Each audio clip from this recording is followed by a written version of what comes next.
അച്ഛനിൽ നിന്നുണ്ടായ ലൈംഗിക അതിക്രമം തുറന്നു പറഞ്ഞു. രജനീകാന്തിന്റെ ചിത്രത്തിൽ എന്നെ കോമാളിയാക്കി തുറന്നു പറഞ്ഞ ഖുഷ്ബു. തെന്നിന്ത്യൻ സിനിമയിലെ സൂപ്പർ നായികയായിരുന്നു ഒരു കാലത്ത് ഖുഷ്ബു. ആരാധകർ ഖുഷ്ബുവിനായി അമ്പലം പോലും പണിതിട്ടുണ്ട്. തെന്നിന്ത്യ ആകെ നിറഞ്ഞു നിന്ന ഖുഷ്ബു അന്ന് അഭിനേത്രി മാത്രമല്ല, രാഷ്ട്രീയ പ്രവർത്തക കൂടിയാണ്. സിനിമാ ലോകത്തും പുറത്തുമൊക്കെ ഖുഷ്ബു നേടിയെടുത്ത നേട്ടങ്ങൾ സമാനതകളില്ലാത്തതാണ്. എന്നാൽ തന്റെ കുട്ടിക്കാലത്ത് ഖുഷ്ബുവിന് നേരിടേണ്ടി വന്നത് കൊടിയ യാതനകളായിരുന്നു.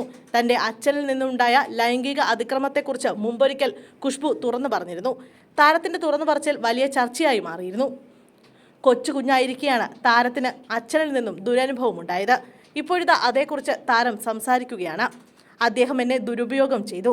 എൻ്റെ സഹോദരിമാരെ മർദ്ദിക്കുമായിരുന്നു. എൻ്റെ അമ്മയെയും സഹോദരന്മാരെയും ശാരീരികമായി ഉപദ്രവിച്ചു. അവരെ ബെൽറ്റ് വെച്ചും ഷൂസിൻ്റെ ഹീല് വെച്ചുമെല്ലാം തല്ലുമായിരുന്നു. അയാളുടെ ഉപദ്രവത്തെക്കുറിച്ച് ആരോടെങ്കിലും പറഞ്ഞാൽ അതിൻ്റെ പേരിൽ കൂടുതൽ ഇടികിട്ടും എന്ന പേടിയായിരുന്നു. അതിനാൽ ഞാനെല്ലാം ഒതുക്കി വെച്ചു. എൻ്റെ അമ്മയെയും സഹോദരനെയും തല്ലുന്നത് ഞാൻ കണ്ടിട്ടുണ്ട്. ഞാനാകെ ഭയന്നു പോയിരുന്നു എന്നാണ് താരം തനിക്ക് നേരിട്ട അതിക്രമം തുറന്നു പറയാത്തതിനെക്കുറിച്ച് പറഞ്ഞത്. സിനിമയിൽ എത്തുന്നതോടെ ഖുഷ്ബുവിൻ്റെ ജീവിതം മാറി.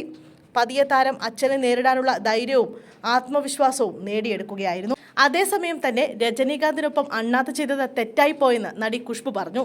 തന്നോട് പറഞ്ഞതുപോലെ ആയിരുന്നില്ല സിനിമയിലെ കഥാപാത്രമെന്ന് ഖുഷ്ബു അഭിമുഖത്തിൽ പറഞ്ഞു. ചിത്രത്തിൽ മറ്റ് നായികമാരില്ല എന്നാണ് ആദ്യം പറഞ്ഞിരുന്നത്. എന്നാൽ പെട്ടെന്ന് രജനീകാന്തിന് നായിക ഉണ്ടായെന്നും അതോടെ തൻ്റേത് കാർട്ടൂൺ കഥാപാത്രം പോലെയായെന്നും ഖുഷ്ബു കൂട്ടിച്ചേർത്തു.